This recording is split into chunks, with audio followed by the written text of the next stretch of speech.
who came here last year? Who's already seen? Oh, quite a few. All right. Well, some of the basic information about art crime will be the same, but I did bring all new cases. So you will be able to check, because I have so many, I could fill up hours with different cases. So I did bring different ones.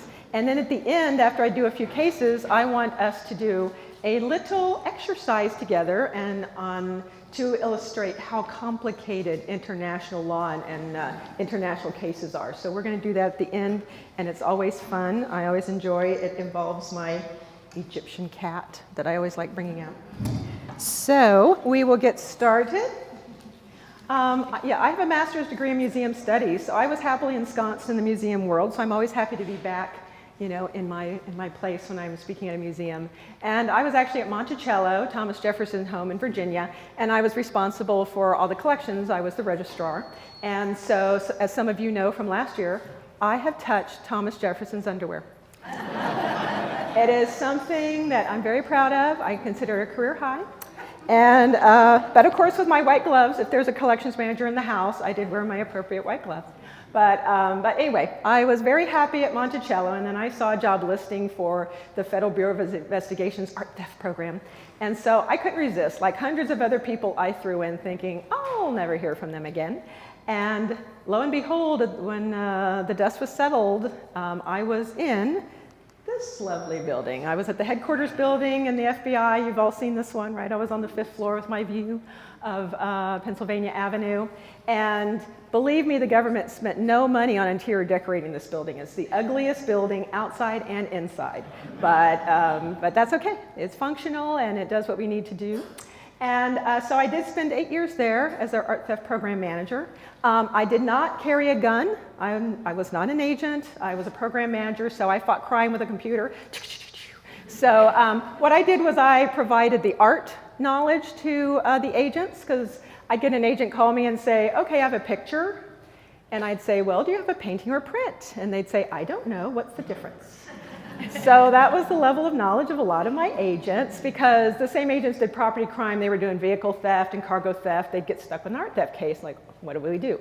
So my job was to make sure to help them identify art, and I kept a big database of stolen art, the National Stolen Art File, and so I'd get reports from all of the world of art that I could load in there. And then I also liaisoned with Scotland Yard and Interpol and the Italian Carabinieri and all these different groups.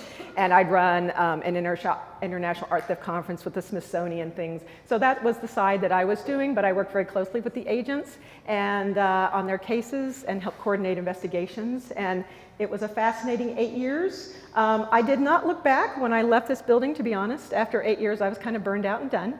And I think a lot of people, you know, they visualize this was my life, right? You think that's how I'm living every day at the f.b.i. Like, ooh, I'm dancing around like Rene Russo in my see-through gown, and I'm hanging out with Pierce Brosnan. And there's nothing glamorous about art theft, okay? It's like any other crime. It's not glamorous. It's busy, sadly, but it's not glamorous. This was my life, right? These are the people I know. Not one Pierce Brosnan in 8 years. Believe me, I'd still be in that job if there were. So this is what I was dealing with every day. So I just want to make sure that I'm going to shear away some of the Hollywood today and just say, yeah, no Pierce Brosnans. It's just crime. But it is interesting. So we're going to go look at a few of the cases that we did. International art theft, the United States. You don't need that. Okay. Right in front of my face, good. The United States, when it comes to art theft, it's very international. And Interpol lists it third after drugs and illicit trafficking in arms as billions of dollars a year of art and archaeological material is circling the globe. So it's a huge, huge market that a lot of organized crime is involved in, and that's why the f.b.i. gets involved. And but you have consumer countries and you have source countries. So you have the countries that are being, sadly, raped, and then you have the countries that are buying the pieces. And the United States, we're a big consumer of stolen art around the world. And that's because we have this big, unregulated art market, right? You can buy and sell anything you want, anytime you want, without proving you own it. So for thieves around the world, that's sweet. And of course, there's other markets. There's Japan, Tokyo, and London, and but we are a major consumer of stolen art. And then you've got the other countries, South America and Africa and Europe. in Asia. Items are being stolen in all these areas. And we're going to look at the difference. So that means that our style of crime is very different in this country than a source country, where there's a lot of theft going on. They're more organized. They know better what they have and what it's worth and how to sell it. And so we're going to look at a little bit about that, about how different that is based here in the United States. So as I mentioned, it's a multi-billion-dollar industry. And so what we see is a lot of these, what we used to see as gangs that were, and I'm in the way, everyone's trying to look. We used to see gangs that aligned cultural, you had Italian mafia and you had Russian organized crime. So now you're seeing all these multinational groups coming together. You'll see Romanians working with Swedes, working with Middle Eastern. So it's much more complicated now than it used to be. You can't really follow those cultural and country lines anymore like you used to. So that makes it more challenging. Plus technology is just a little bit more challenging. But you'll see that these organized crime groups, they're not just dealing with stolen art. They're doing drug trafficking, they're murderers, these are thieves. These are organized crime group thieves. And so, again, not glamorous, but they do their job.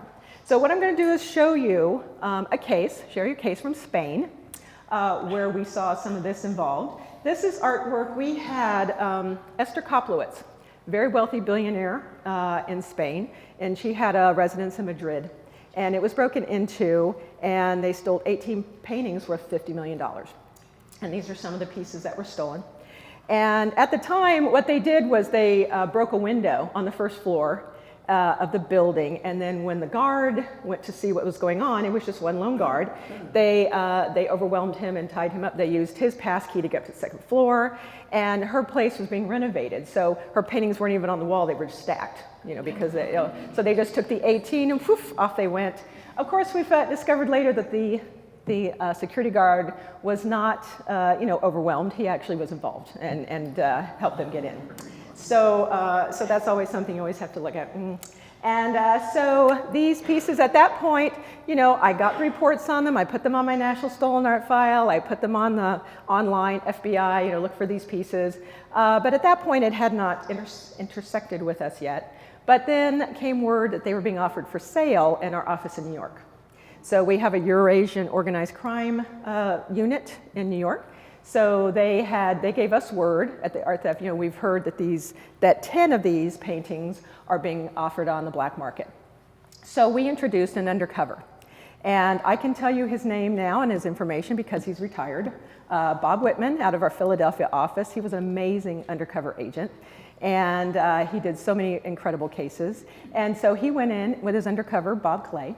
And he was going to be the art authenticator. So he was introduced in that he was going to look at the art and say, yes, because you got to make sure that they're not going to sneak a fake in on you, right?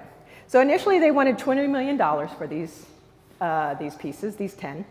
And we said, no, they wheeled down to 10. It was 20 million, we went down to 10. Even though we're not going to pay $10 million, you still have to wheel and deal like you're, really serious. And so we were going to have to do the job, the undercover in Spain. They weren't going to bring the pieces to the US. We had to go over there and get them. So Bob Whitman, as an undercover, Bob Clay, went to Spain along with an agent from New York. And they set up a sting in a hotel.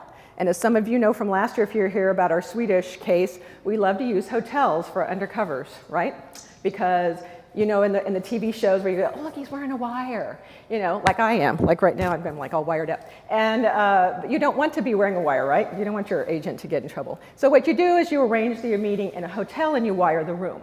So you've got video and audio and everything, and you've got your SWAT team sitting in the room next to you. And in this case, we had the Spanish National Police sitting there in the connecting room waiting for what we call the go code. And so so as soon as they hear the word that's been agreed upon, they will run in, and because the undercover agent can't be armed. One, he's just supposed to be an art authenticator, so it'd be kind of weird if he was armed. But two, they do not allow law enforcement from another country to be armed in their own country. They don't allow that. So he was going to be, and it's always very unnerving. The bad guys are carrying, so it's always unnerving to have your agents not. So they arranged, so they went to Spain, and they had a time when they were supposed to call and make the arrangement with our bad guy, Candela. And he worked for at this point, Spain was pretty sure that this was Candela, who was worked for Angel Flores's organized crime group called Casper. And Spain had been after this group for like 11 years, and they were very elusive, Casper. And so our agent goes into the hotel, and we're waiting, and there's supposed to be a time when they're supposed to call and hook up with Candela that he can bring the painting over. And we had specified we wanted to see the Bruegel, because that was one of the ones being offered for sale. That's the most complicated and difficult painting to copy.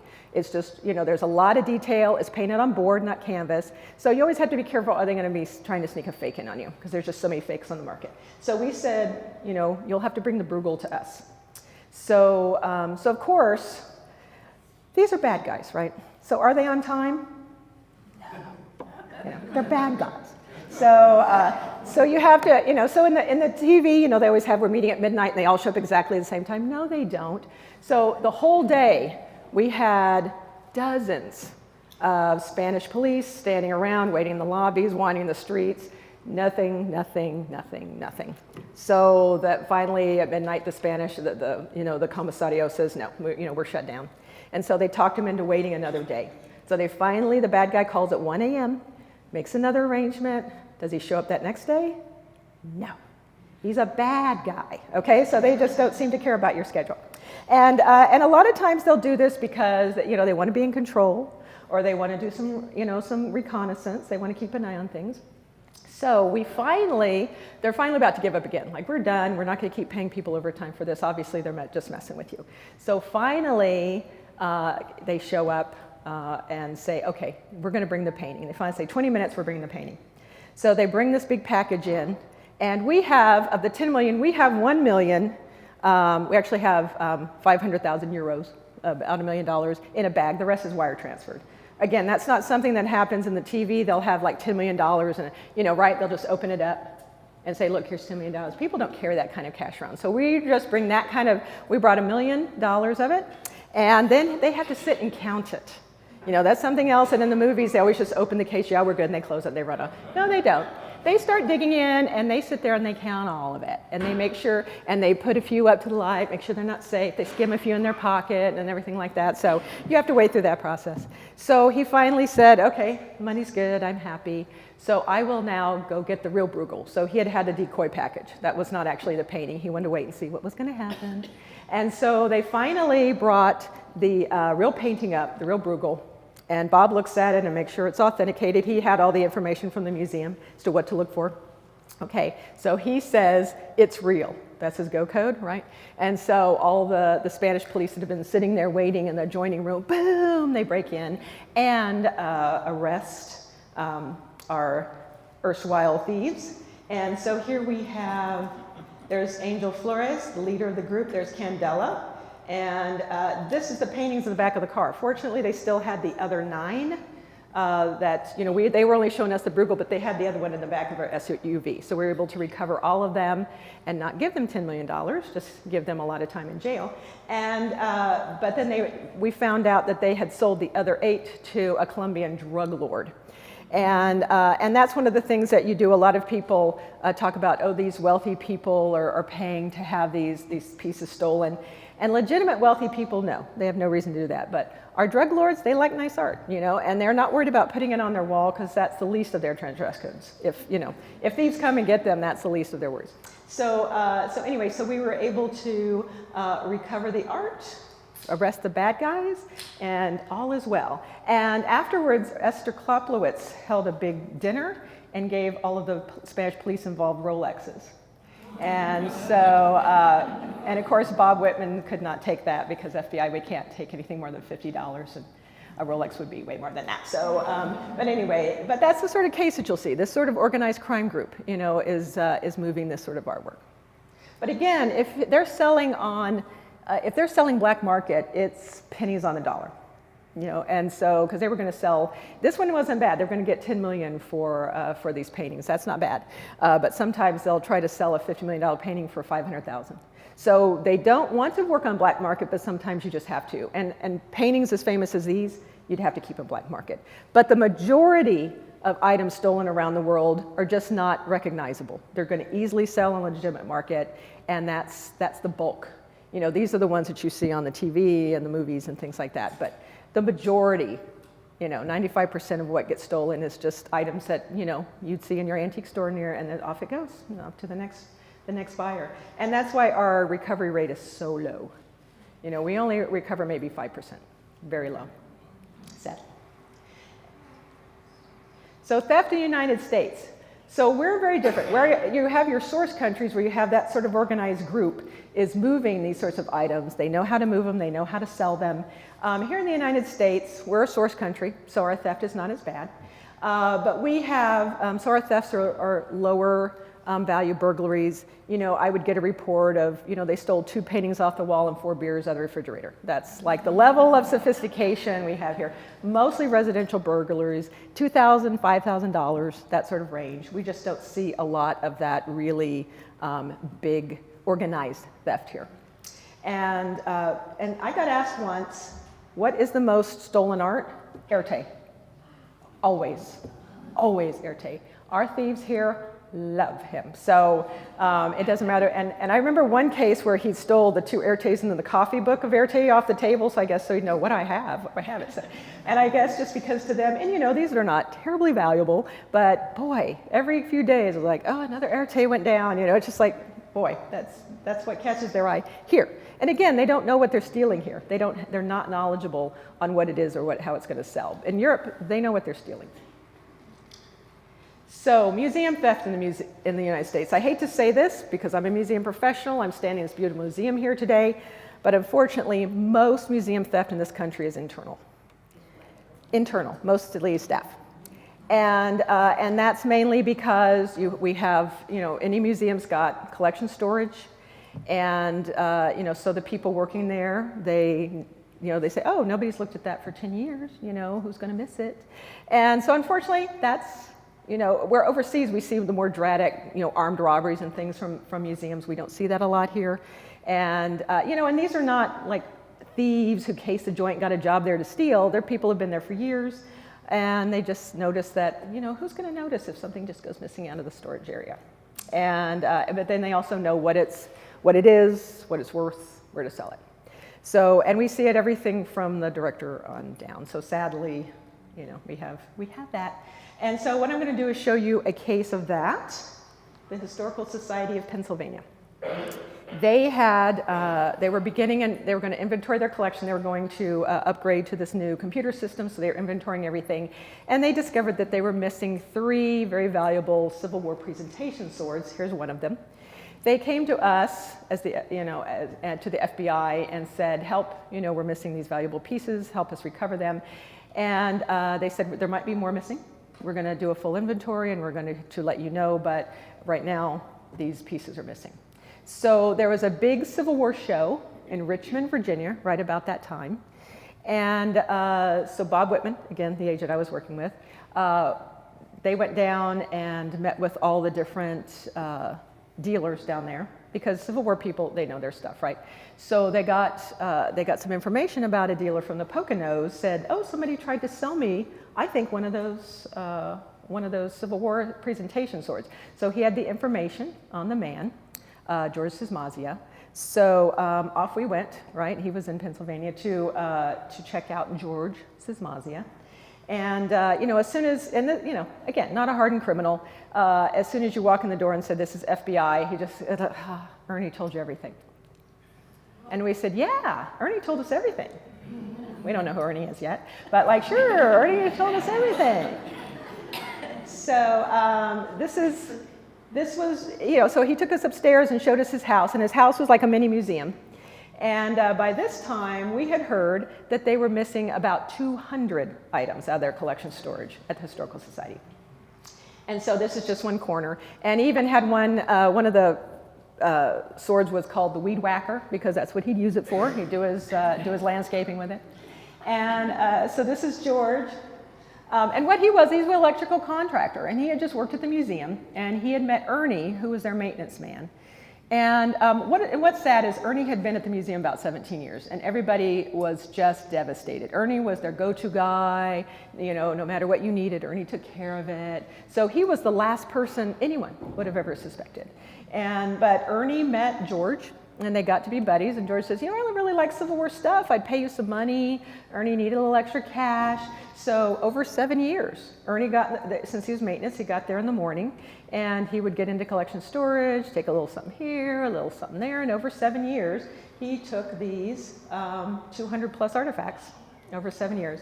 He did not wheel and deal very well. They were worth about $3 million what he stole, and he only got a few $1,000s for them. And even George Sismai said, "Oh man, if I'd known that they were worth that much, I would have sold some of them." But fortunately for us, George was a collector. He liked this stuff, so he had kept it all, which is actually a great thing.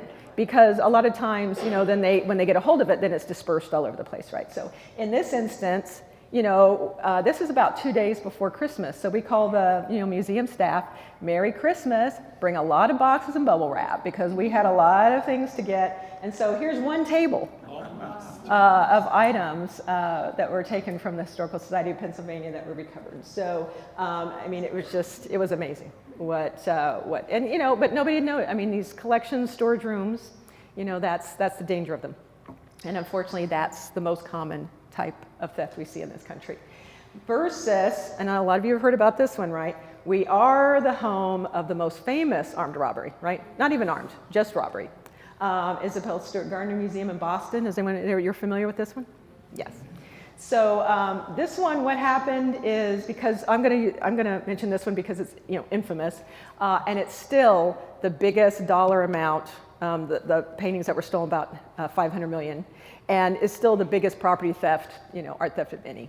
And so it's still, sadly, the winner.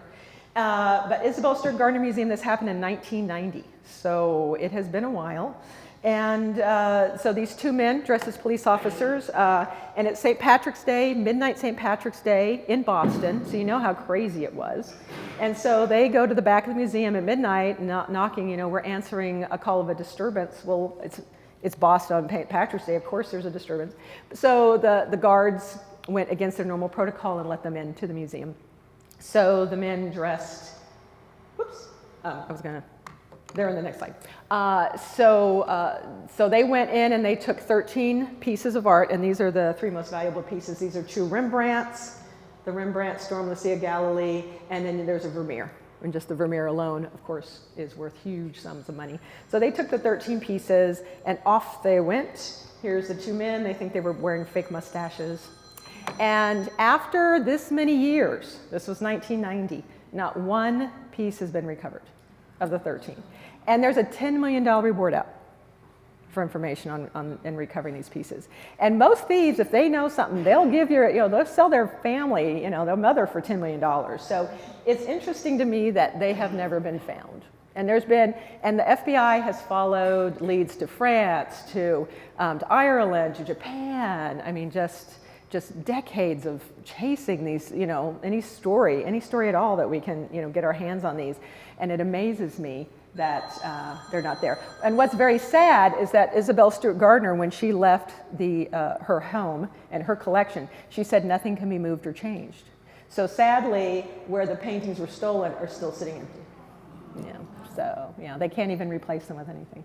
So, but one of the more interesting leads I got was, a psychic. We would get called at the f.b.i. psychic. I see a tree, I see water, I see a road, it'd be just like really weird. Or, the thief, I think one of these two, the thief was born on a Capricorn moon. Like, oh, okay, that's very helpful to us. So anyway, so most of the time they're like, yeah. But anyway, I had a psychic call me from Australia and say the paintings are in a home in New Jersey. It's owned by an older man. He doesn't know they're in the basement. Like, oh man, I got to go with that. That's just too specific. So off we went to New Jersey, and unfortunately the older man who had lived there had recently passed, and his family had sold the house, as is everything in it. And the new owner had one of those companies come through and just clear everything out. So we showed them the pictures. Do you think these would have been here? And he goes, well, they could have been. I mean, he didn't look really at anything in the basement. So I'd always figured, maybe is that the last scene of a movie about the paintings that, you go across the New Jersey dump and, down, and there they are. I hope that's not the case. I hope they're still out there. We do have to be careful. Thieves will destroy art as opposed to get caught with it. And so, and Sismazia said the same thing. He said, if I'd known you were coming, I would have thrown them in the river. So, you do have to be careful of that sort of thing, that you have to, tread lightly, because they will destroy it if they think they're going to get caught with it. And, but yeah, we've chased, and we had an interesting thing. Does anyone remember there was like a William Youngworth running around telling everyone that the FBI wouldn't listen to him because he knows where the paintings are? And he was being on all these talk shows and things like that, and there's some documentaries on this theft that he's in there. Oh, I knew where the paintings were. And I thought that there were some cool things. There was a cool CSI moment. CSI is fake, right? They can't do any of the things that they do on TV. And, but I thought we had a cool CSI moment. We had a very dramatic thing where Youngworth took, blindfolded a reporter and took him down into a basement and showed him the storm on the Sea of Galilee in this basement. He just, he took off the blindfold, it's all dark, and the reporter takes pictures like, I've seen the storm on the Sea of Galilee. What's really cool is that we took those pictures and gave them to the FBI, the lab, and they said no, that was actually the print of the painting that you can buy in the gift shop. Because there's a little, little mark on the print that was on this. So, they were able to match it up. So it was actually, he had, and that's why he'd blindfolded him, take him down in the dark and everything, so he couldn't really tell it wasn't a painting. But I thought that was a really cool piece of CSI moment to say, sorry, Youngworth, if you give us something to work with, we'll talk to you, but otherwise, But he has his 15 minutes of fame, which maybe that's all he was happy about. So they're still out there. Those $500 million worth of artwork is still out there somewhere. Who watches Antiques Roadshow? Well, Bob called me one day at the office and said, I'm going to take down the Antiques Roadshow. And I said, no, Bob, people love that show. They'll hate us. And he says, okay, well, what if we just take down 2 guys? And I said, okay, let's take down 2 guys. So, we did. So we took down Russell Prichard and George Juneau. They were 2 appraisers on the Antiques Roadshow. They did the Civil War appraisals. And, the appraisers aren't paid to be on the Antiques Roadshow. They do it for free, and that they build up their private appraisal business. And, so that's how they get paid on the other side is their fame, and people want to use them as an appraiser. So they're not paid, and they do sometimes fake appraisals on there, okay? I don't want to burst your bubble, but if they've had a boring run, they'll hand somebody a piece and say, come on the show and tell us this and tell us that. And, and you'll go, woo, it's worth this much money, I'm so excited. So we don't care if they lie to you on a TV show. I'm sorry, FBI doesn't care, it's TV. It's fake, it's all fake. So, but we do care when they take it off the screen and take it into real life. So Russ Prichard and George Juneau had started their own company. They had American Ordnance Preservation Association. And so they had a legitimate appraisal business. And so they had sought out some of these families who were descendants of some of these Civil War generals and such, and they were appraising their items for very low and selling them very high. And that's something we don't like. So like here's the descendants of Pickett. They appraise the items at $87,000. And of course, I know you can't see. And of course, a lot of these people are going, ooh, $87,000, woo, like on the show, I'm so excited. But then they turned around and sold to a private collector for $850,000, right? Now that you can't do, because if they have signed up to be your appraiser, they work for you and they have to, they have to be honest. So you don't hire an appraiser and have them downplay your appraisal, right? So they were doing this with all different families. They even, George Juneau was not a bad guy. I think he was just followed along and went with Russ Prichard, but Russ Prichard was a piece of work. And he had even gone, one of the descendants was an older woman in a nursing home. He went and tracked her down. She was in a coma, so he paid money to the nurse there to get the information on the family so he could go after them and get the pieces. So he was just a nasty piece of business. But then, since the apple doesn't fall far from the tree, we also had Daddy Prichard was a Civil War curator at a museum. And they were also taking items from museums, and they were saying that they were going to praise them for the museums, and then they never bring them back. And so the museums would eventually say, yeah, what happened to that piece? I said, oh, it was fake, so we got rid of it for you. And so, so they were running all these various scams, and you can only do that for so long, right? Before it came to our notice, like, then we started to see the pattern, and then we built, and this took a while, because this is one of these where you have to track over a length of time trying to figure out what this pattern is that they're doing. And so, but in the end, Russ Prichard and George Juno, the two Antiques Roadshow appraisers, went down, as well as Daddy Prichard. So, sadly, that was a tough day in the family, of the Prichard family, right? Father and son go into jail together. And, but there was even another Antiques Roadshow appraiser that was involved. We recovered one of the original Bill of Rights, and one of the Antiques Roadshow appraisers had that as well. So watch out, Antiques Roadshow. They're sneaky. We're watching you. So in addition to theft, we did a lot of fakes and forgeries. So if you're a collector, I will just buyer beware. It's our market here, but there's a lot of them. And some of them are pretty good. My experts have said this is a lovely Jean Moreau, and yet look at this hideous thing. And that was the one, and I think I mentioned this one last year. I had been at the FBI about a week, and I had an agent call me from the Las Vegas office and said, I have a stolen Da Vinci. And I was like, oh, this is the most exciting job ever. This is when I still thought it was glamorous. And so she sends me this picture. And okay, not on his worst day would Da Vinci have painted anything as hideous as that. So, so began my education on fraudulent art that is often offered for sale as stolen. And it is a great way to get rid of fake art, because you're selling it to somebody, this is, and it always had the same story. This was stolen 20 years ago from a museum in Europe, or France, maybe sometimes a specific country, sometimes just Europe, always 20 years ago. This was stolen 20 years ago from a museum. And so the people getting like, ooh, I'm getting a Rembrandt for $50,000, what a great deal. But they're not going to praise it, they're not going to show it around, so it's a great way to sell something. And, and I guess the person getting it is kind of getting what they deserve. But I saw that a lot. That and then we also had situations where, because our thieves here in this country aren't art savvy at all, a lot of times they didn't know it was a fake. So you would have an issue where somebody told him, oh, this is a Picasso. Ooh, cool, it's a stolen Picasso, I'll sell it. And so, because it's a problem for us, fraud requires knowledge of the fraud. They have to know it's a fraud. So when I have my goofy thief gets a hold of this Picasso and tries to sell it as this was stolen 20 years ago from a museum in France, if he truly thinks it's a stolen Picasso, it's not a fraud case. I have to have knowledge of the fraud.